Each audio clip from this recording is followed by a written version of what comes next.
Right, దేవుని స్తోత్రం. మీ అందరికీ కూడా మరొకసారి బుధవారం ఉపవాస ప్రార్థనకి మిమ్మల్ని అందరినీ ప్రేమపూర్వకంగా ఆహ్వానిస్తున్నాను. మరి దేవుడు అద్భుత రీతిగా మనల్ని గడిచిన బుధవారం నుంచి ఈ బుధవారం వరకు ఆయన కృపా రెక్కల చాటును భద్రపరిచి కాపాడుతున్న దేవాది దేవునికి సమస్త మహిమ ఘనత ప్రభావములు ఆయనకే చెల్లునుగాక. మరి ఈ సమయంలో కొద్ది నిమిషాల పాటు మనం వాక్యాన్ని ధ్యానించుకుందాం. ఒక 20 మినిట్స్ అట్లా వాక్యాన్ని ధ్యానించుకొని ఆ తర్వాత మరి ప్రేయర్ రిక్వెస్ట్ పంపించిన వారి నిమిత్తము ఎవరైతే ప్రేయర్ రిక్వెస్ట్లు షేర్ చేస్తున్నారో మీ ప్రార్థన విజ్ఞాపనలు ఏవైతే ఉన్నాయో వాటిని మాకు పంపించండి. సో ప్రేయర్ రిక్వెస్ట్ పంపించిన వారి నిమిత్తము అట్ ద సేమ్ టైం సంఘస్థుల నిమిత్తము మరి ముఖ్యంగా దేశం నిమిత్తం ప్రార్థన చేయడానికి ఈరోజు తీర్మానం తీసుకున్నాం. దేశము, రాష్ట్రము, మరి దేశ ప్రజలు, రాష్ట్ర ప్రజలు, మన ప్రాంతము, మనం ఉంటున్న ఏరియా ప్రాంతము, మన కుటుంబము, మన గురించి. సో వీటన్నిటి అంశాలు ప్రార్థన చేయాలి. ఎందుకు అంటే కనుక మరి త్వరగా ఈ ప్రజలందరూ కూడా ఈ యొక్క భయంకరమైన విపత్తు నుంచి విడిపింపబడాలి. అనేక విధాలుగా రవాణా శాఖ స్తంభించిపోయింది. మరి ఎంతోమంది ఉద్యోగాలను కోల్పోయారు. ఎంతోమంది కుటుంబాలలో చేదు అనుభవాలు మిగిలిపోయినాయి. ఎంతోమంది జీవితాల్లో ఆర్థికపరమైన వ్యతిరేకతలు, కష్టాలు ఎదుర్కొంటూ ఉన్నారు. మరి సరిగా ఉద్యోగాలు లేక, జీతాలు లేక, ఆఫ్ శాలరీస్ తోటి మరి ఎన్నో ఇబ్బందులు పడుతూ ఇక్కడి నుంచి ఊర్లు వెళ్ళిపోతున్న వారు కూడా ఉన్నారు. ఈరోజు మనం ఎక్కడ చూసినా కానీ టూలెట్ బోర్డ్స్ ఎక్కువగా కనిపిస్తున్నాయి. హైదరాబాద్ అంతా చూస్తే కనుక టూలెట్ బోర్డ్స్ ఎక్కువ కనిపిస్తున్నాయి. ఎందుకు అంటే కనుక ఇక్కడ సరైన ఉద్యోగాలు లేక, సరైన జీతాలు లేక, మరి కట్టవలసిన వాటిని కట్టుకోవటానికి రాబడి అంతగా లేక, ఇన్కమ్ లేక ఎంతోమంది ఇబ్బందులు పడుతూ ఇక్కడ నుంచి వెళ్ళిపోతున్న స్థితి మనం చూడగలుగుతున్నాం. కాబట్టి వారందరి నిమిత్తం మరలా వైరస్ ఏ రీతిగా అయితే ప్రజల్ని ఇబ్బంది పెడుతున్నదో ఈ వైరస్ అంతా కూడా ఈ దేశాన్ని మాత్రమే కాదు ప్రపంచాన్ని విడిచిపెట్టి వెళ్ళిపోవాలి. త్వరగా దీనికి వ్యాక్సిన్ రావాలి. దేవుడు భారతదేశం పట్ల ఎట్లా ప్రణాళిక కలిగి ఉన్నాడు అటు రీతిగానే మొట్టమొదటి వ్యాక్సిన్ భారతదేశం నుంచి రావాలి. కాబట్టి భారతదేశం నుంచే ఆ వ్యాక్సిన్ రావాలని మనం అందరము మరి కొంచెము పట్టుదలతోటి గట్టిగా ప్రార్థన చేద్దాం. ఈరోజు పట్టుదలతోటి గట్టిగా ప్రార్థన చేద్దాం. ఎందుకంటే అసాధ్యమైనది ఏది లేదు, సమస్తము సాధ్యమే. మనం ప్రార్థిస్తున్నప్పుడు దేవుడు మన ప్రార్థనలు అంగీకరించి మన ప్రార్థనలకి జవాబు దయచేస్తాడు. కాబట్టి ప్రియ సహోదరి, సహోదరుడా, డోంట్ టేక్ ఇట్ ఈజీ. దీన్ని ఎవరు కూడా అంత ఇదిగా తీసుకోవద్దు. కాబట్టి ప్రతి ఒక్కరూ కూడా మరి జాగ్రత్తగా ప్రార్థన చేస్తూ మరి ఈరోజు ప్రత్యేకంగా ఎజ్రా గ్రంథాన్ని కూడా మనం ధ్యానించుకుంటూ ఉన్నాం. ఎజ్రా ఏ రీతిగా అయితే ప్రజల కొరకు, వారి యొక్క పాపాల కొరకు దేవుని ఎదుట ప్రార్థన చేశాడో దాన్ని ధ్యానించుకుంటున్నాం. కాబట్టి ప్రార్థన చేసుకుని యొక్క వాక్య భాగంలోకి వెళ్దాం. పరిశుద్ధమైన మా దేవ, ఘనుడైన మా తండ్రి, ఈ సమయంలో మేమందరము కూడా మరొకసారి నీ పాద సన్నిధికి వచ్చిన మమ్మల్ని జ్ఞాపకం చేసుకొని తండ్రి, ప్రపంచము కొరకు, దేశము కొరకు, రాష్ట్రము కొరకు, ప్రాంతము కొరకు, మా కుటుంబాల కొరకు మేము ప్రార్థన చేయడానికి ఈ దినమందు మేము నీ పాదాల దగ్గరికి వచ్చి ఉండగా మా ప్రార్థనని నువ్వు అంగీకరిస్తున్నావని మేము నమ్ముతున్నాం. మా ప్రార్థనలకి నువ్వు జవాబిస్తున్నావని మేము నమ్ముతున్నాం. మా స్తుతుల సింహాసనంపై ఆసీనుడవై, మా ఆరాధనకు యోగ్యుడవై, మా ప్రార్థనలు నీ పాదాల దగ్గర సమర్పించుకుంటూ వాటన్నిటి నిమిత్తము నిన్ను బతిమాలుకుంటూ వేడుకుంటూ ఎంతమంది అనారోగ్య సమస్యలతో, ఆర్థిక సమస్యలతో బాధపడుతున్నారో వారందరి నిమిత్తం ప్రత్యేకమైన రీతిలో ప్రార్థన చేయటానికి మమ్మలను ఏర్పాటు చేసుకున్నందుకు నీకే స్తుతులు చెల్లించుకుంటూ పరిశుద్ధాత్మ నడిపింపును మాకు దయచేయమని, ప్రతి డిస్టర్బెన్సెస్ని యేసు నామములో బంధించి నీ కృపని మా అందరి పట్ల విస్తరింప చేయమని యేసయ్య శక్తి కలిగిన నామములు అడిగి వేడుకుంటూ ప్రార్థిస్తున్నాను తండ్రి, ఆమేన్. ఎజ్రా గ్రంథము, పాత నిబంధన గ్రంథంలో నుంచి, old testament, Ezra chapter 9, Ezra గ్రంథము 9వ అధ్యాయము మొదటి 2 వచనాలు ఒకసారి మనం జాగ్రత్తగా పరిశీలించి చూసుకుందాం. ఎజ్రా గ్రంథము, ఓల్డ్ టెస్టమెంటు, ఎజ్రా గ్రంథము మొదటి 2 వచనాలు ఒకసారి మనం జాగ్రత్తగా పరిశీలిద్దాము. 9వ అధ్యాయము మొదటి 2 వచనాలు. ఈ సంగతులు సమాప్తమైన తరువాత పెద్దలు నా యొద్దకు వచ్చి ఇశ్రాయేలీయులను, యాజకులను, లేవీయులను, కనానీయులు, హిత్తీయులు, ఫెరిజీయులు, ఎబూసీయులు, అమ్మోనీయులు, మోయాబీయులు, ఐగుప్తీయులు, అమోరీయులు అను దేశపు జనములలో నుండి తమ్మును తాము వేరుపరుచుకొనక వారు చేయు అసహ్యమైన కార్యములను తామే చేయుచు వారి కుమార్తెలను పెండ్లి చేసుకొనుచు తమ కుమారులకును తీసుకొనుచు పరిశుద్ధ సంతతిగా ఉండవలసిన తాము ఆ దేశపు జనులతో కలుసుకొనిన వారైరి. ఈ అపరాధము చేసిన వారిలో పెద్దలను, అధికారులను నిజముగా ముఖ్యులై ఉండిరని చెప్పిరి. చాలండి. ఇక్కడ చూడండి, బబులోన్ దేశం నుంచి ఎజ్రా నాయకత్వంలో ప్రజలందరూ కూడా యెరూషలేముకు నడిపింపబడిన తర్వాత బబులోన్ దేశంలో నుంచి అంటే విడుదల పొందుకొని ఎజ్రా నాయకత్వంలో ప్రజలందరూ కూడా మరి మంచి నాయకత్వంలో యెరూషలేమునకు నడిపింపబడిన తర్వాత అక్కడ దేవునికి విరుద్ధమైన పనులు చేస్తూ, దేవునికి వ్యతిరేకమైన కార్యాలు చేస్తూ దేవుని ఎంతగానో క్షోభ పెడుతున్నట్టుగా మనం ఇక్కడ చూడగలుగుతున్నాం. పైనున్న విషయాలు చెప్పబడిన తర్వాత, ఎజ్రాకి తెలియపరచబడిన తర్వాత ఎజ్రా దుఃఖముతో దేవుని ఎదుట కన్నీరు కారుస్తూ ఈ ప్రజల కొరకు, ఏ ప్రజలు? దేవుని చేత ఏర్పాటు చేయబడిన ఈ ప్రత్యేకింపబడిన జనము కొరకు ఎజ్రా ప్రార్థన చేస్తూ వేడుకుంటున్నది ఏంటి అంటే గనక, మరి ఎజ్రా ప్రార్థన చేస్తూ వారి నిమిత్తమై, ప్రజల నిమిత్తము, వారి పాపాల నిమిత్తం వేడుకుంటూ ఉన్నాడు ఎజ్రా. నెహెమ్యా గ్రంథం 8వ అధ్యాయం 5-6 వచనాల్లో చూసుకుంటే గనక ఎజ్రా మరి ధర్మశాస్త్రాన్ని విప్పి ప్రకటించడానికి మొదలుపెట్టినప్పుడు, నిలబడినప్పుడు అక్కడున్న ప్రజలందరూ కూడా, ఒకసారి చదవండి నెహెమ్యా గ్రంథం 8వ అధ్యాయము 5-6 వచనాలు ఒకసారి చూద్దాం. అప్పుడు ఎజ్రా అందరికంటే ఎత్తుగా నిలబడి జనులందరూ చూచుచుండగా గ్రంథమును విప్పెను. విప్పగానే జనులందరూ నిలువబడిరి. ఎజ్రా మహాదేవుడైన యెహోవాను స్తుతింపగా జనులందరూ తమ చేతులెత్తి ఆమేన్ ఆమేన్ అని పలుకుచు నేలకు ముఖములు వంచుకొని యెహోవాకు నమస్కరించిరి. హల్లెలూయా. చూడండి, ఎజ్రా భక్తిపరుడంట. దేవుని ఎదుట మంచి నమ్మకమైన వాడు, మంచి నాయకత్వపు లక్షణాలు కలిగిన వాడు, ఒక మంచి రాజుగా ఉన్నాడు. ప్రజలందరినీ కూడా బబులోను చెరలో నుంచి విడిపించి అక్కడి నుంచి యెరూషలేములోకి తీసుకొచ్చాడు. దేవుడు ఏదైతే వారికి స్వాస్థ్యముగా ఇస్తానన్నాడో ఆ ప్రాంతానికి నడిపించిన వ్యక్తి ఎజ్రా. ఎజ్రా భక్తిపరుడు.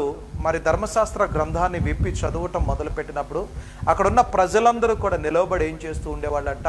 వాళ్ళందరూ కూడా దేవుని స్తుతిస్తూ నిలబడేవాళ్ళంట. పరిశుద్ధ గ్రంథాన్ని చదివేటప్పుడు వాళ్ళందరూ లేచి నిలబడేవాళ్ళు.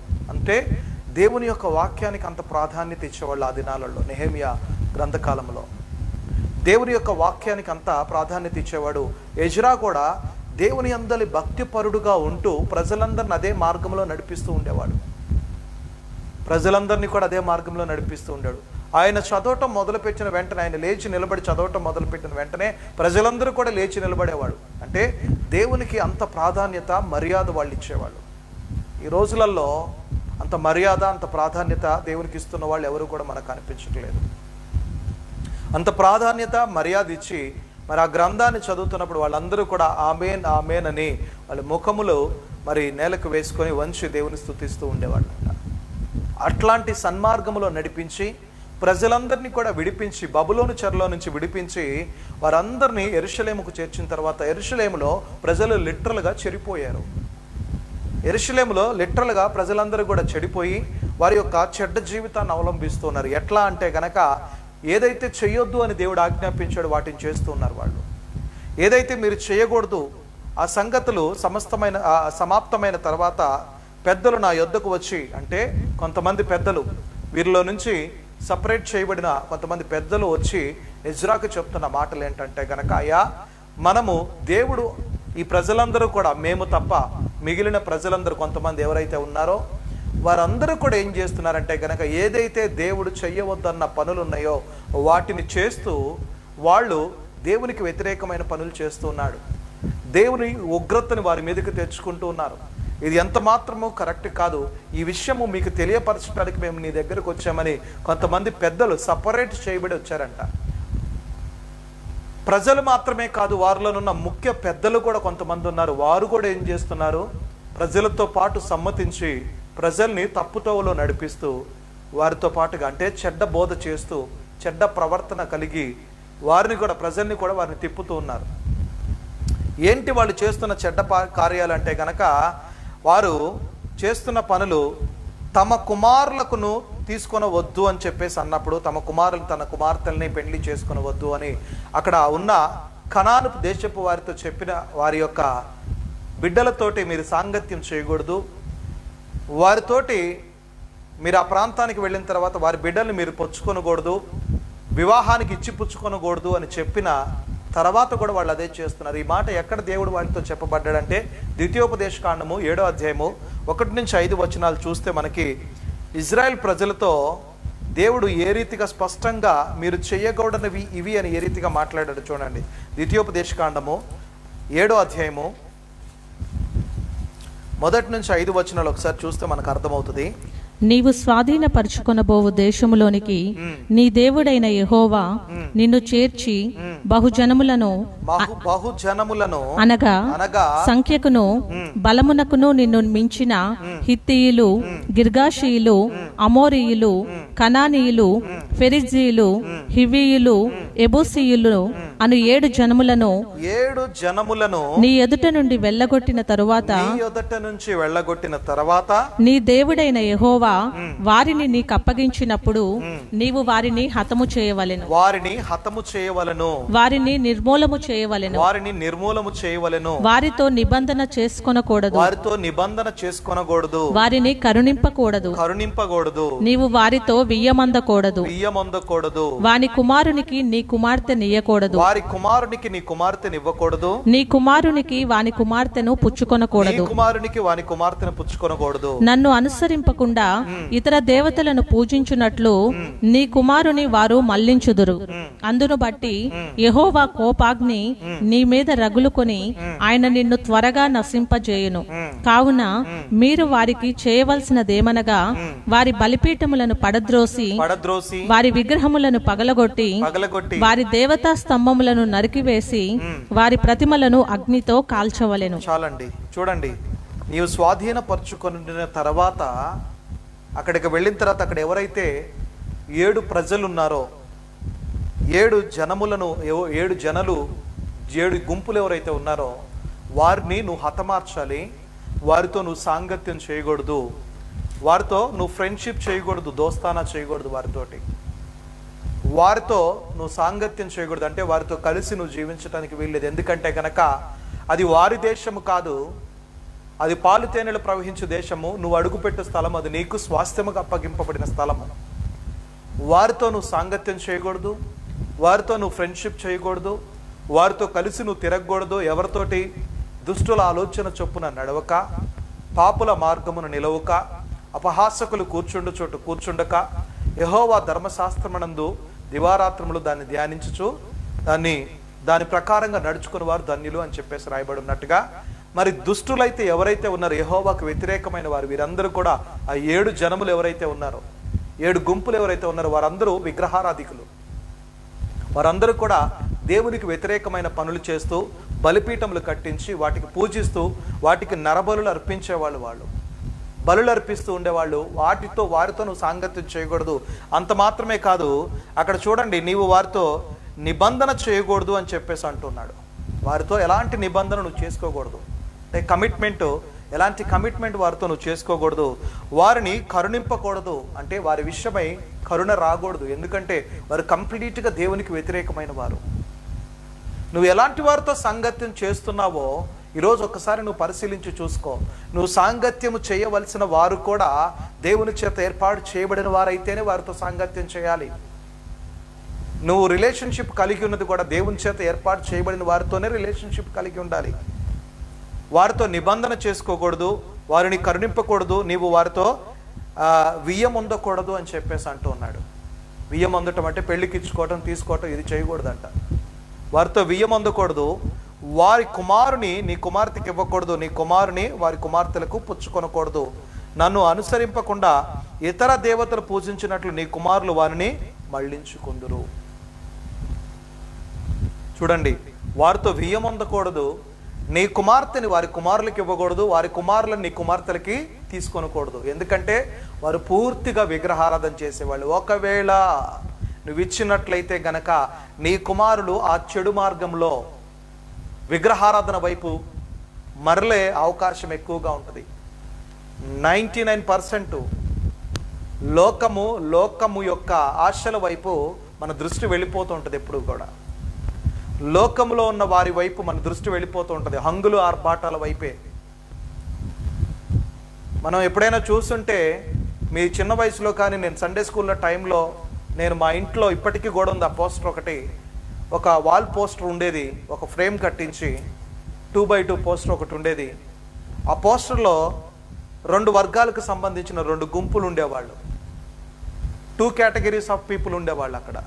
ఎవరు అంటే గనక, ఒకటి మరి విశాలమైన మార్గంలో పోయి నరకంలో పడేవాళ్ళు, ఇరుకు మార్గంలో పోయి పరలోకానికి ప్రవేశించేవాళ్ళు. ఇప్పటికీ ఉంది, నేను చిన్న వయసు నుంచి చూస్తున్నాను మా ఇంట్లో. అది చెక్కు చెదరకుంది, అది అంతే ఉంది ఇప్పటికీ కూడా. చాలామంది ముందుగా విశాలమైన మార్గాన్ని ఎంచుకుంటారు, కానీ ఆ విశాలమైన మార్గంలో ఏముంటాయంట? పబ్బులు, టబ్బులు, మరి సినిమా థియేటర్లు, ఎంటర్టైన్మెంట్స్ అన్నీ కూడా ఉంటాయి అక్కడ. అక్కడికి వెళ్ళిన తర్వాత ఏమైపోతుంది? వాటన్నిటి ప్రకారంగా నువ్వు ఎంజాయ్ చేస్తావు, ఆ తర్వాత నీ గమ్యము నరకానికి వెళ్ళిపోతూ ఉంటుంది. రెండోదిగా ఇరుకు మార్గం, అది మనం ప్రవేశించడానికి చాలా మరి కష్టంగా ఉంటుంది. ఆ ఇరుకు మార్గంలో మనకి ప్రవేశించాలన్న ఆలోచన కూడా, ఎందుకంటే అది చూడగానే ఇరుగ్గా అనిపిస్తుంటుంది, కానీ దాని అల్టిమేట్ గోల్ ఎక్కడ ఉంటుంది అంటే, ఎండింగ్ ఎక్కడ ఉంటుంది? పరలోకానికి కనెక్ట్ అయి ఉంటుంది, అది దేవుని యొక్క సన్నిధికి కనెక్ట్ అయి ఉంటుంది. కానీ అదే మనం యాక్చువల్గా ప్రవేశించవలసిన మార్గము. ఇరుకైనప్పటికీ కూడా, ఇరుకులో నుంచి నువ్వు వెళ్ళినప్పుడు దేవుడు నీకేం కలుగు చేస్తాడు? విశాలతను కలుగు చేస్తాడు. మొదట నీ మార్గం ఇరుకుగానే ఉంటుంది. దేవుణ్ణి మనం సేవిస్తున్నప్పుడు, దేవుణ్ణి మనం ఆరాధిస్తున్నప్పుడు మరి మొదట మనకు అది కొంచెం కష్టతరంగాను, మరి ఎంతో ఇబ్బందికరంగాను అనిపిస్తూ ఉంటుంది. బట్ ఎంజాయ్మెంట్ ఉంటుంది లోపల, మనకి సంతోషం ఉంటుంది. కానీ అల్టిమేట్గా మనం వెళ్ళవలసిన గమ్యానికి చేరిన తర్వాత అది ఎటర్నిటీని ఇస్తుంది మనకి, నిత్యత్వపు సంతోషాన్ని ఇస్తూ ఉంటుంది మనకు. అది దేవుడు ఇజ్రాయెల్ ప్రజల్ని బబులోను నుంచి విడిపించి పంపించే ముందే వారికి చెప్పిన మాట ఏంటంటే గనక, ద్వితీయోపదేశ కాండంలో చెప్పిన మాట, మీరు వారిని కరుణింపకూడదు, వారితో స్నేహం చేయకూడదు. వారు కంప్లీట్గా విగ్రహారాధికులు. వారితో నువ్వు సాంగత్యం చేయటం వల్ల, స్నేహం చేయటం వల్ల, వారితో నిబంధన చేసుకోవటం వల్ల, వారిని కరుణించటం వల్ల వాళ్ళు నీ మీద ఎక్కి తొక్కేస్తారు, నిన్నే అనగదొక్కేస్తారు. నిన్నే అనగదొక్కి నిన్ను వారి మార్గం వైపు మరల్చుకుంటారు, వారు నీ మార్గం వైపు రారు. అంత మాత్రమే కాదు, వారి కుమారులను నీ కుమార్తెలకు ఇచ్చుకోకూడదు, నీ కుమారులను వారి కుమార్తెలకు ఇవ్వకూడదు. ఒకవేళ పొరపాటున నువ్వు ఇచ్చావనుకో, దేవుని బిడ్డలకి కాకుండా ఇతర వారికి నువ్వు నీ కుమారులను, నీ కుమార్తెలను నువ్వు ఇచ్చిన తర్వాత జరిగే నష్టం ఏంటి అంటే గనక, ఒకవేళ వాళ్ళు ఆత్మీయతలో బలపడిన వారైతే వారు అన్యుల వైపు నుంచి వీరిని మార్చుకుంటారు. కానీ ఆత్మీయతలో బలహీనులైతే గనక వీరు అటువైపు వెళ్ళే ప్రమాదం ఎక్కువగా ఉంటుంది. అటువైపు వెళ్ళే ప్రమాదం ఎక్కువగా ఉంటూ ఉంటుంది. ఒకవేళ నీ కుమారులు ఆత్మీయతలో బలవంతులైతే గనక, వాళ్ళని చేసుకున్నప్పటికీ, వాళ్ళ వైపు వెళ్ళినప్పటికీ కూడా వాళ్ళని మార్చుకొని రావడానికి అవకాశం ఉంటుంది. కానీ ఆత్మీయతలో వీళ్ళే ఎదగలేని స్థితిలో బలహీనంగా ఉంటే కంపల్సరిగా అటువైపు వెళ్ళటానికి అవకాశాలు ఎక్కువగా ఉంటాయి. 99.9% అవకాశాలు ఎక్కువగా ఉంటాయి. కాబట్టే దేవుడు ముందుగానే అంచనా వేసి, ప్రజల హృదయము చెడ్డది కనుక దేవుడు ముందుగానే అంచనా వేసి ఏం చేశాడంట? వారి వైపు వెళ్ళొద్దు అని ఒక నిబంధన చేసుకోమని చెప్పేసి అన్నాడు. ఆ 7 గుంపులు ఎవరైతే ఉన్నారో, అమోరీయులు, ఫెరిజీలు, వీరి 7 గుంపులు ఎవరైతే ఉన్నారో వారి వైపు మాత్రం దయచేసి మీరు వెళ్ళొద్దు అని ఖండితముగా వారికి ఆజ్ఞాపించిన తర్వాత కూడా వీళ్ళు ఏం చేశారంట? వాళ్ళతో పాటుగా వీరి కుమారులను వారి కుమార్తెలకు ఇచ్చుకుంటూ, వారి కుమారులను వీళ్ళ కుమార్తెలకు ఇచ్చుకుంటూ, వీరు వియ్యమొందుకుంటూ ఒకళ్ళొకళ్ళు ఎంజాయ్మెంట్లో ఉన్నారు. ఇది కొంతమంది పెద్దలు ఏం చేశారంట? ఎజ్రాకు తీసుకొచ్చి చెప్పారు ఈ వార్తని. అయ్యా, మరి ఎజ్రా గారు, మీకు ఈ వార్త తెలియపరచబడటం ఎంతో మంచిది. ఈ వార్త మీకు తెలియకపోతే గనక మరి ప్రజలు అందరూ కూడా నష్టపోతారు, దేశం అంతా కూడా నష్టపోతుంది. కాబట్టి మేము ఈ వార్తను మీకు తెలియపరచడానికి వచ్చాము, మరి ఈ వార్తను మీకు వినిపించాలని వచ్చాము అని చెప్పేసి. అంటే ఏంటి అంటే మరి మనము ఏ కమిట్మెంట్ అయితే దేవాది దేవుడు, పరలోకమందున్న దేవుడు మనల్ని నడిపించాడో ఆ కమిట్మెంట్ని వ్యతిరేకంగా ప్రజలందరూ ప్రవర్తిస్తున్నారు. చెరలో నుంచి విడిపింపబడిన వారందరూ కూడా వ్యతిరేకంగా ప్రవర్తిస్తున్నారు. కాబట్టి ఈ విషయాన్ని మీకు తెలియపరచడానికి వచ్చాము అని చెప్పేసి అన్నప్పుడు ఎజ్రా వెంటనే ఎంతో దుఃఖముఖముతోటి దేవుని ఎదుట కన్నీరు కారుస్తూ, చూడండి ఎజ్రా గ్రంథము 9వ అధ్యాయము 3, 4, 5 వచనాలు ఒకసారి చదువుకుంటే మనకు అర్థమవుతుంది. నేను ఈ సంగతి విని నా వస్త్రమును పై దుప్పటిని చింపుకొని నా తల వెంట్రుకలను నా గెడ్డపు వెంట్రుకలను పెరికి వేసుకొని విభ్రాంతి పడి కూర్చుంటిని అని చెప్పేసి ఉంది. ఈ విషయం తెలిసినప్పుడు ఇంత ఘోరమైన అపరాధము జరుగుతున్నది, భయంకరమైన విపత్తు దేశంలోకి సంభవించింది, భయంకరమైన నష్టము ప్రజలలో జరుగుతున్నది, వీళ్ళు దేవునికి వ్యతిరేకంగా ప్రవర్తిస్తున్నారని తెలిసినప్పుడు నెహెమ్యా ఏం చేశాడంట, ఈ సంగతి నేను వినినప్పుడు నా వస్త్రములు చింపుకొని దుప్పటి చింపుకొని నా తల వెంట్రుకలు నా గడ్డపు వెంట్రుకలను మరి వాటిని కూడా నేను పెరికించుకొని నేను విభ్రాంతి నొంది దేవుని ఎదుట నేను మోకరించి కూర్చొని వేడుకుంటూ ఉన్నాను. చెరపట్టబడిన వారు అపరాధమును చూసి ఇజ్రాయేలీల దేవుని మాటకు భయపడిన వారందరూ నా యొద్దకు కూడి వచ్చి, నేను విభ్రాంతి పడి సాయంత్రపు అర్పణ వేళ వరకు కూర్చుంటిని. సాయంత్రపు అర్పణ వేళను శ్రమ తీరగా నేను లేచి నా వస్త్రములు పై దుప్పటిని చింపుకొని మోకాళ్ళ మీద పడి నా దేవుడైన యెహోవా తట్టు చేతులెత్తి నా దేవా నా దేవాని ప్రార్థన చేస్తున్నాను. ఈ విషయం నాకు తెలిసినప్పుడు నేను మౌనంగా లేను. భారతదేశంలోకి ఇంత భయంకరమైన విపత్తు వచ్చింది. తెలుగు రాష్ట్రాలు ఇంత భయంకరంగా విపత్తుతో పట్టబడి పీడింపబడుతున్నాయి. మహారాష్ట్ర మాత్రమే కాదు, తమిళనాడు మాత్రమే కాదు, గుజరాత్, మరి తెలంగాణ, ఆంధ్ర అనేక ప్రాంతాలు భయంకరమైన వైరస్తో పట్టబడి పీడింపబడుతున్నాయని దైవ సేవకులకి తెలిసినప్పుడు దైవ సేవకులు మొట్టమొదటిగా చేయవలసిన పని ఏంటంటే కనుక దాని విషయమై ఆరా తీరటం మానివేసి, దాని విషయమై వెతకటం మానివేసి దేవుని ఎదుట వారి వస్త్రాలను చింపుకొని, అంటే ఆనాడు వస్త్రాలను చింపుకున్నాడు, కానీ ఈరోజు దైవ సేవకులు, విశ్వాసులు, ప్రార్థనా యోధులందరూ చేయవలసింది ఏంటంటే వారి హృదయాలను చింపుకొని దేవుని ఎదుట మోకాళ్ళలోని నా దేవా నా దేవా అని ప్రార్థన చేసినప్పుడు దేవుడు మన ప్రార్థనకి సమాధానం ఇస్తాడు. అది మానేసి నా దాకా రాలేదు కదా, నా కుటుంబానికి రాలేదు కదా, నా బంధువులకి రాలేదు కదా, నా లైన్లోకి రాలేదు కదా, నా ఎంటున్న ఏరియాలో లేవు కదా, so I'm in safe zone అని చెప్పేసి అనుకుంటూ ఉన్నారు. ఐఎమ్ ఇన్ సేఫ్ జోన్, నేను సురక్షితంగా ఉన్నాను, నేను సురక్షితమైన స్థలంలో ఉన్నాను అని ఎంతోమంది దైవజనులు, విశ్వాసులు, ప్రార్థనా యోధులు గత 4 నెలలుగా మౌనంగా వారి కుటుంబాల కొరకు వారు ప్రార్థన చేసుకుంటున్నారు. మీ కుటుంబాల కొరకు మీరు ప్రార్థన చేసుకోవడానికి దేవుడు మిమ్మల్ని పిలుచుకోలేదమ్మా. మీ కుటుంబాల కొరకు మీరు ప్రార్థన చేసుకోవడానికి దేవుడు మిమ్మల్ని ఏర్పాటు చేసుకోవాలా.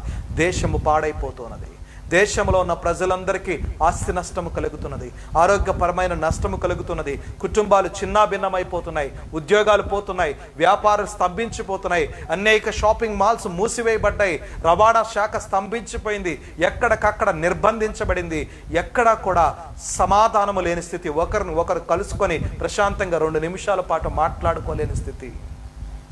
ఈ విషయం నీకు తెలిసినా కానీ నువ్వు మౌనంగా ఉంటున్నావా? మరి ఎజ్రాకి ఈ విషయం తెలిసినప్పుడు ఎవరెట్ట పోతే నాకేంటి అనుకున్నాడా? అనుకోలేదు.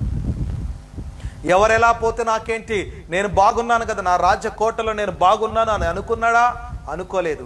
ఎజ్రా మొట్టమొదటిగా తను చేసిన పని ఏంటంటే కనుక తన వస్త్రములను చింపుకొని, దుప్పటి చింపుకొని, తన వెంట్రుకలను గెడ్డమును గొరిగించుకొని, తన దేవుని ఎదుట మోకాళ్ళుని, ఇంత గొప్ప విపత్తు యెహోవా ప్రజలకు ఎందుకు వచ్చిందని చెప్పేసి దేవుని ఎదుట మోకాళ్ళ మీద పడి నా దేవా, యెహోవా తట్టు తన చేతులెత్తి నా దేవా నా దేవా అని దేవుని వేడుకుంటూ ఉన్నాడంట. అయ్యా, ఇంత భయంకరమైన విపత్తుని నువ్వు ఎందుకు అనుమతించావు?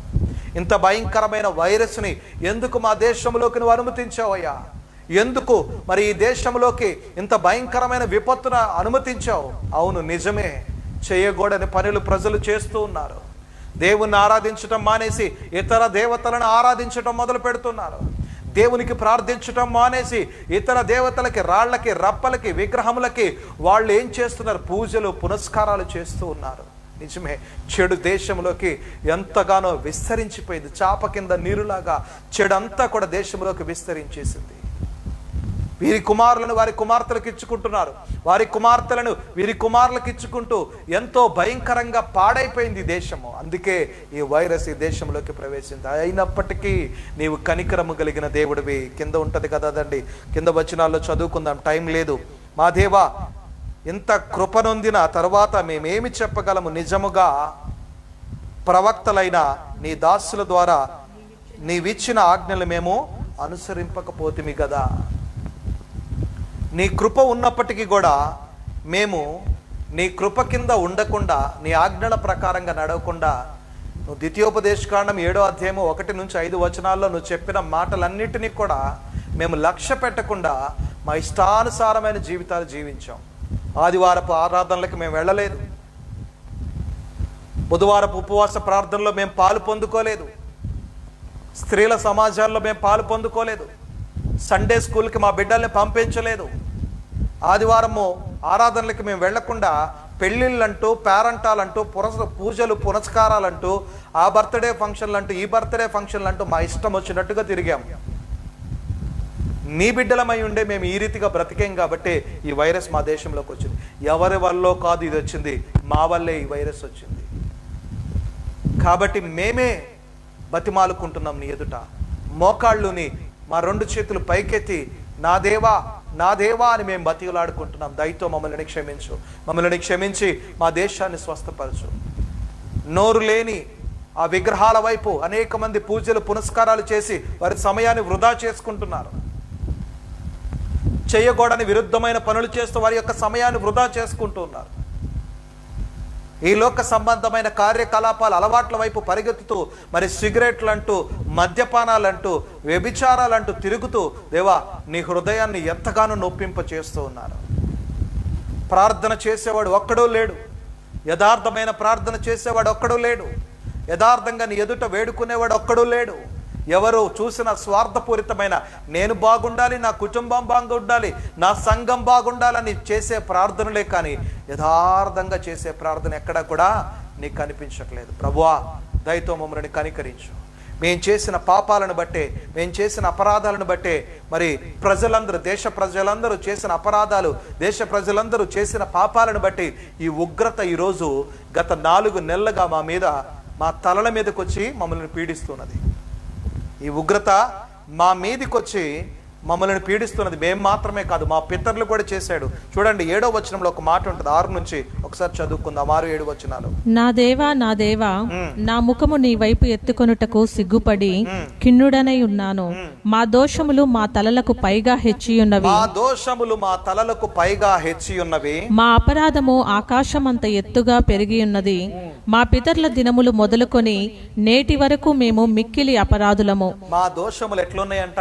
మా తలలకు పైగా హెచ్చి ఉన్నాయి. మా అపరాధములు ఆకాశమంతా పెరిగి, అంటే ఆకాశం ఎంత విస్తారంగా ఉంటది చూడండి. నిజమే, వాస్తవంగా జరుగుతుంది అదే ఈ రోజులలో.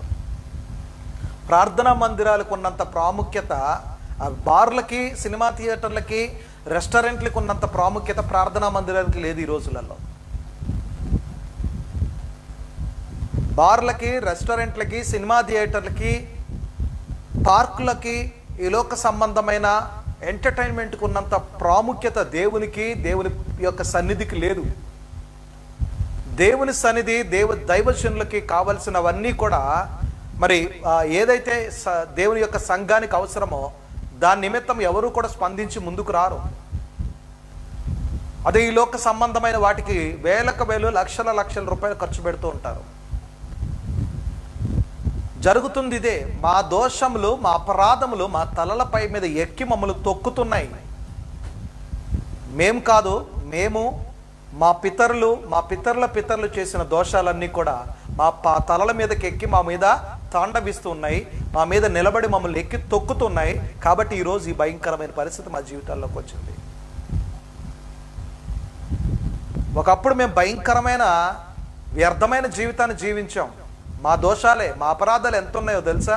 ఒక కొండంత కాదు, ఒక బండంత కాదు, ఆకాశం అంత విశాలంగా ఉన్నాయి. భూగోళం అంత కూడా కాదు. భూగోళమే కొన్ని వేల కిలోమీటర్ల విస్తీర్ణత కలిగి ఉంటుంది. ఆకాశానికి అవధులు లేవు, అంచులు లేవు దానికి. అంత ఉన్నాయి. అంటే మన అపరాధాలు దేవుని ఎదుట ఎంతగా ఉన్నాయి? అంత భయంకరంగా ఉన్నాయి. ఎవరండి క్షమించేది మనల్ని? ఎవరు క్షమించగలరు మనల్ని? ఎవరు క్షమించలేరు. కానీ దేవుడు కృప కలిగిన వాడు. ఇప్పటికైనా సరే నీ అపరాధాల నిమిత్తం దేవుని ఎదుట నువ్వు మొరపెట్టుకుంటే, పార్కులకి, సినిమా థియేటర్లకి, రెస్టారెంట్లకి, బర్త్డే పార్టీలకి ఇచ్చే ఇంపార్టెన్స్ దేవుని మందిరానికి నువ్వు ఇవ్వవు. రిలేటివ్స్కి, ఫ్రెండ్స్కి ఇచ్చే ఇంపార్టెన్స్ దేవుని సేవకులకి, దేవుని ప్రజలకి నువ్వు ఇవ్వవు. ఇంకెక్కడి నుంచి వస్తుంది నీకు కనికరము? దేవుని కనికరము. ఎందుకు నేను ఇలానే ఉంటున్నాను, నేను ఎదగలేకపోతున్నాను, నా శరీరంలో అన్ని బలహీనతలే, అనారోగ్య సమస్యలే, ఎందుకంటే ఎందుకు దేవునికి ఇంపార్టెన్స్ లేదు, దేవుని యొక్క మందిరానికి ఇంపార్టెన్స్ లేదు. ఈరోజు మందిరాలు పాడైపోతున్నాయి, షెడ్లుగా ఉంటున్నాయి మందిరాల్లో సరైన వస్తువులు లేవు ఈ రోజులలో. దానిని వదిలేసి నీ ఇష్టానికై నీ ఎంటర్టైన్మెంట్ వైపు చూసుకున్నావు. దేవుని మందిరము పూరిపాకలో ఉన్నది, గుడారాల మధ్యలో ఉన్నదని దావీదు హృదయం నొచ్చుకున్నదంట. అట్లాంటి హృదయం ప్రజలందరికీ రావాలి ఈరోజు. నేను రాజకోటలో ఉంటున్నాను, దేవుని మందిరమేమో గుడారాల మధ్యలో, టెంట్ల మధ్యలో ఉన్నదని దావీదు మహారాజు యొక్క హృదయము. అందుకే ఎందుకు దావీదు మహారాజు దేవునికి హృదయానుసారుడయ్యాడంటే దేవుని పట్ల అంత భయభక్తులు కలిగిన వాడు కాబట్టే. నేనేమో కోటలో ఉంటున్నాను, దేవుని మందసం ఎక్కడ ఉంటున్నది, దేవుని యొక్క సన్నిధి ఎక్కడ ఉంటున్నది? గుడారాల్లో ఉంటున్నది. This is not correct at all.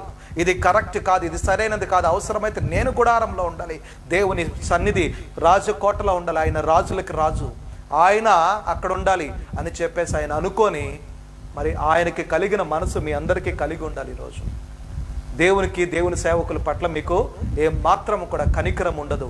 మీ ఇష్టానికి మీరు చేస్తున్నారు.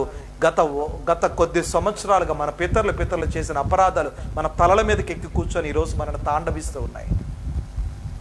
నేనేం పాపం చేయలేదు అనుకుంటున్నావేమో, నీకు తెలియకుండానే పాపం చేస్తున్నావు. నేనేమో అపరాధం చేశాను, నేను బాగా భక్తిపరురాలుగా ఉంటున్నాను అనుకుంటున్నావు. నీకు తెలియకుండానే పాపపు జీవితంలో నువ్వు జీవిస్తున్నావు.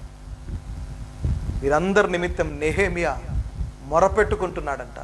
అయ్యా నా దేవా, మమ్మల్ని కనికరించు.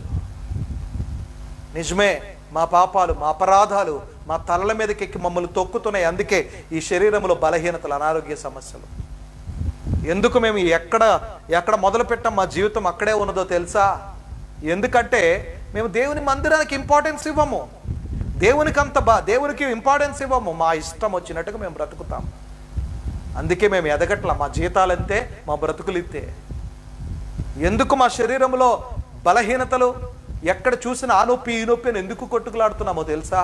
అయ్యా, మరి నీకు, నీ దైవ సేవకులకి, నీ యొక్క సంఘానికి మేము ఇంపార్టెన్స్ ఇవ్వము. ప్రార్థన చేసే అనుభవం మాకుండదు. మాకెప్పుడు కూడా ఎంజాయ్మెంట్ కావాలి మాకు. అందుకే మేము ఆ ఎంజాయ్మెంట్ వైపు ఎత్తుక్కుంటూ పోయి మా శరీరాన్ని కూడా మేము నెగ్లెక్ట్ చేసేసాము. అందుకే ఈరోజు ఈ బలహీనతలు. ఆత్మీయంగా ఎదిగితేనేగా, శారీరకంగా, ఫైనాన్షియల్గా, మెంటల్గా ఎదిగేది. స్పిరిచువల్గా ఎదిగితేనేగా. స్పిరిచువల్గా ఎదగటం అనేది ఈ మూడింటికి కనెక్ట్ అయి ఉంటుంది. ఇక్కడ నువ్వు బ్లెస్ అయితే అన్ని ఏరియాస్లో ఆటోమేటిక్గా బ్లెస్ అయిపోతావు. ఇక్కడ స్పిరిచువల్గా నువ్వు బ్లెస్ కాలేకపోతే ఏ ఏరియాలో కూడా నువ్వు బ్లెస్ కాలేవు. కాబట్టి మరి దావీదుకు మనసు, ఏ మనసు అయితే ఉన్నదో అట్టి మనసు మీరు కలిగి ఉండాలి. ఎజ్రా ఏ రీతికి అయితే దేశ ప్రజల కొరకు మొరపెట్టుకున్నారో, అయినప్పటికీ నువ్వు కనికరం కలిగిన దేవుడివి, మా ప్రార్థనలు అంగీకరించి కనికరించు అని చెప్పేసి మరి ఎజ్రా వేడుకున్నాడంట. ఇజ్రాయేలీలు ప్రజలందరి నిమిత్తమై, మరి ఇజ్రాయేలీల ప్రజలందరి నిమిత్తమై వేడుకున్నప్పుడు ఏం చేశాడంటే దేవుడు కనికరించి వారిని విడిపించినట్టుగా మనం చూడగలుగుతున్నాం. వాస్తవంగా ఇది మినిమం 1 నుంచి 1.5 అవర్ మెసేజ్ ఇది. కానీ సమయాన్ని బట్టి నేను తొందరగా ముగించడానికి ఇష్టపడుతూ ఉన్నాను. ఎజ్రా ప్రజల కొరకు, ప్రజల యొక్క పాపాల కొరకు వేడుకున్నాడు. వారు దేవునికి వ్యతిరేకమైన పనులు చేస్తున్నారని, దేవునికి విరుద్ధమైన కార్యాలు చేస్తున్నారని ఎజ్రాకి తెలిసినప్పుడు ఆయన తన వస్త్రాలను చింపుకొని, దుప్పటిని చింపుకొని, వెంట్రుకలను, గెడ్డములను గొరిగించుకొని దేవుని ఎదుట మోకరించి ప్రజలందరి పాపాల నిమిత్తం ఈయన వేడుకుంటున్నాడు. ఈరోజు నువ్వు నేను చేయవలసింది కూడా అదే. దేశ ప్రజల పాపాల నిమిత్తము మనం అందరం కూడా వేడుకోవాలి. ఈరోజు ఈ బుధవారము ఈ టైం ఎందుకు ఇచ్చాడో తెలుసు దేవుడు మనకి. ఈ బుధవారపు ఉపవాసపు టైం ఎందుకు ఇచ్చాడు దేవుడు మనకి? రోజు నేను ఆల్మోస్ట్ 4 నెలల నుంచి ఎవ్రీడే గంట సేపు మీతో నేను గడపటానికి గల కారణం ఏంటి? ఆత్మీయంగా మిమ్మల్ని మరి ఒక మంచి అభివృద్ధి దశలోకి తీసుకొని రావాలని. ఎవ్రీడే నేను చేయాలంటే కూడా మరి నాకు అన్ని పనులు ఉంటాయి. అయినప్పటికీ కూడా నేను దేవుని ఎదుట ఎందుకు కూర్చొని మీ అందరినీ కూడా దేవునిలోకి ఎందుకు నడిపించాలని ఇష్టపడుతున్నాడంటే మనం అందరము కలిసి ఏకీభవించి ప్రార్థన చేసినప్పుడు దేవుడు తప్పకుండా వింటాడు. ఎజ్రాకి ఈ విషయం తెలిసినప్పుడు ఎజ్రా ఏం చేశాడు? వెంటనే మోకరించి, దేవా, నా దేవా, మా పితరులు చేసిన పాపాలను క్షమించు. ఈరోజు మనం కూడా అదే చేయాలి. మా దేశ ప్రజలు చేసిన పాపాలను క్షమించు. మా దేశ ప్రజల యొక్క పాపాలు ఆకాశమంత విశాలంగా ఉన్నాయి. వాటన్నిటిని నీ ఎదుట పరుస్తున్నాము, మమ్మల్ని క్షమించు. ఎందుకంటే ఆయన ఆకాశముకి పైగా ఉన్నవాడు. ఆయన ఆకాశమును భూమిని సృజించిన వాడు ఆయనే. ఆయన వాటన్నిటికి పైగా ఉన్నాడు. ఆయన ఆకాశమును ఆయన సింహాసనముగాను, భూమిని ఆయన పాదపీఠంగా ఏర్పాటు చేసుకున్నాడు. ఆయన ఎదుట మనం ఈరోజు దేశం కొరకు ప్రార్థన చేద్దాం. ఎజ్రా ఎలాగైతే దేశ ప్రజల కొరకు ప్రార్థించి కన్నీరు కార్చి వేడుకున్నప్పుడు మరి దేవుడు ఏ రీతిగా అయితే కనికరించాడో అట్టి రీతిగా మనం కూడా ప్రార్థన చేసినప్పుడు దేవుడు మన ప్రార్థనలు విని కనికరించి ఈ దేశానికి పట్టిన ఈ దరిద్రమైన పీడను వదిలిస్తాడు. ఇది దేశ ప్రజలు తెలుసుకోవలసిన ముఖ్యమైన ఉద్దేశం. ఇది దేశ ప్రజలు తెలుసుకున్నా తెలుసుకోకపోయినా వాక్యం వింటున్న నువ్వు తెలుసుకోవాలి. మొట్టమొదటిగా ప్రార్థన చేయండి. ప్రార్థన అనే అనుభవం నీ జీవితంలో లేకపోతే నువ్వు బ్లెస్ అవటం అసాధ్యము, ఇంపాసిబుల్. నువ్వు బ్లెస్ అవటం. సెల్ఫ్ ప్రేయర్ ఉండకూడదు, ఎప్పుడు కూడదా. స్వార్థపూరితమైన ప్రార్థన ఉండకూడదు. ఎలాంటి ప్రార్థన ఉండాలి? దేశం కొరకు ప్రార్థించే వ్యక్తిగా ఉండాలి. అప్పుడే నువ్వు బ్లెస్ అవుతావు. సెల్ఫ్గా చేసుకుంటే సెల్ఫ్గానే ఉంటావు. దేశం కొరకు ప్రార్థన చేస్తే దేశం అభివృద్ధి చెందుతూ ఉంటాయి. దేశంతో పాటుగా నువ్వు కూడా అభివృద్ధి చెందుతూ ఉంటావు. హల్లెలూయా. రైట్, ప్రార్థన చేసుకుందాం. విత్తబడిన వాక్యం నిమిత్తం ఒక నిమిషం ప్రార్థన చేద్దాం. పరిశుద్ధుడైన మా దేవా, మహోన్నతుడైన మా ప్రభువా, కనికరము కలిగిన మా తండ్రి, నీకే స్తుతులు చెల్లించుకుంటున్నాను. విత్తబడిన వాక్యము ఎజ్రా ఏ రీతి భారము కలిగి ప్రజల కొరకు, ప్రజలు నాయన అన్య దేవతల వైపు తిరుగుతూ వియ్యానికి ఇచ్చుకుంటూ పెండ్లిళ్ళు చేసుకుంటూ ఇష్టానుసారమైన జీవితాలు జీవిస్తున్న ఆ ప్రజలు యొక్క అపరాధాలు తెలిసినప్పుడు, దేశ ప్రజల యొక్క అపరాధాలు తెలిసినప్పుడు నీ ఎదుట నా దేవా మమ్మల్ని కనికరించని ఏ రీతిగా అయితే మొరపెట్టుకున్నాడో అతి రీతిగా మేమును ఈరోజు మొరపెట్టుకుంటూ ఉండగా తండ్రి, మా ప్రార్థనలకు అంగీకరించి ఇప్పుడే వెనువెంటనే మా దేశాన్ని స్వస్థపరచమని అడుగుతున్నాను. దేశం మాత్రమే కాదు, ప్రపంచమంతటిని కూడా స్వస్థపరచమని అడుగుతున్నాను. అయ్యా, ఇది ప్రపంచానికి పట్టిన పీడ, ప్రపంచానికి వచ్చిన విపత్తు, ప్రపంచం అంతా కూడా నాయన ఆర్థిక పరమైన నష్టంలో కూరుకుపోయింది తండ్రి. ఇది ఎక్కడ మొదలైంది అక్కడే ఇది అంతమైపోవును గాక ప్రార్థిస్తాను యేసు నామములో తండ్రి. మరి దీనివల్ల ఎవరు కూడా ఇంకెప్పుడు ఇబ్బంది పడటానికి వీల్లేకుండా వారందరి నిమిత్తము మేము ఒక ప్రార్థనా యోధులుగా కూడుకొని ప్రార్థిస్తున్నాం. దయతో మమ్మల్ని అంగీకరించమని, మా ప్రార్థనలు అంగీకరించమని యేసయ్య నామములో అడిగి వేడుకుంటూ ప్రార్థిస్తున్నాం తండ్రి. ఆమేన్.